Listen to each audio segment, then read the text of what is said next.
بسم الله الرحمن الرحيم.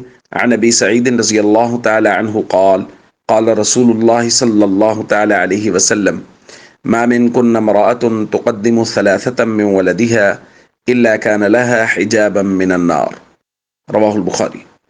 نبی کریم صلی اللہ علیہ وسلم نے ارشاد فرمایا، جو کوئی عورت تم میں سے اپنے 3 بچے آگے بھیج دے گی، یعنی وہ دنیا سے بچپن میں چلے جائیں گے، تو وہ بچے اس کے لیے دوزخ سے پناہ بن جائیں گے۔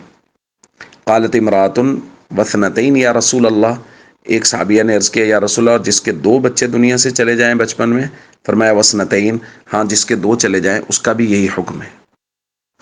دوستو، اللہ تعالیٰ اپنے بندوں کو مختلف آزمائشوں میں مبتلا فرماتے ہیں، اور جو آزمائش میں ثابت قدم رہتے ہیں، اللہ کی رضا پہ راضی رہتے ہیں، اللہ تعالیٰ کی طرف سے ان پر دنیا اور آخرت میں انعامات برستے ہیں۔ انہی آزمائشوں میں سے ایک بہت بڑی آزمائش ہے بچوں کا بچپن میں فوت ہو جانا، بھلے ہی وہ بیٹیاں ہوں یا بیٹے ہوں۔ بچپن میں اگر وہ فوت ہو گئے ہیں تو ان پر اللہ تعالیٰ بہت بڑا اجر عطا فرماتے ہیں۔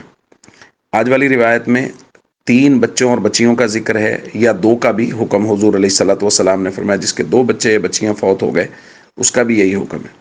اور بعض روایات میں 1 کا بھی ہمیں ملتا ہے، جیسا کہ جامع ترمذی کی روایت ہے، حضرت ابو موسیٰ اشعری رضی اللہ تعالیٰ عنہ فرماتے ہیں، نبی کریم صلی اللہ علیہ وسلم نے فرمایا، اذا مات ولد العبد، جب کسی بندے کا بچہ فوت ہو جاتا ہے، بیٹا یا بیٹی، قال اللہ لملائکتی، اللہ تعالیٰ فرشتوں سے کہتے ہیں، قبضتم ولد عبدی، تم نے میرے بندے کے بچے کی روح قبض کر لی؟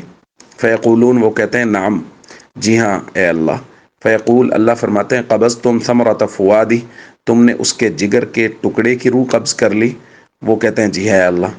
اللہ تعالیٰ پوچھتے ہیں ماذا قال عبدی، اس مشکل وقت میں میرا بندہ کیا کہہ رہا تھا؟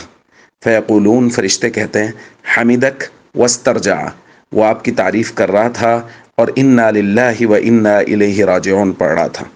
فیقول اللہ، تو اللہ تعالیٰ فرماتے ہیں اچھا، اس مشکل گھڑی میں بھی وہ میری تعریف کر رہا تھا، حمد کر رہا تھا۔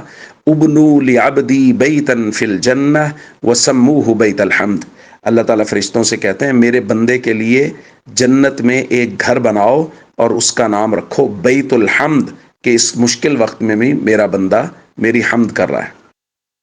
تو بھائی، جو آزمائش اللہ کی طرف سے آئے اس آزمائش پہ اللہ کی رضا پہ راضی رہیں، اور جو اللہ کا فیصلہ ہے اس کو دل و جان سے تسلیم کریں، اور یقیناً وہ ہمارے لیے بہتر ہے، تو دنیا اور آخرت کی بھلائیاں اللہ تعالی ہم سب کو نصیب فرمائیں گے۔ السلام علیکم ورحمۃ اللہ وبرکاتہ۔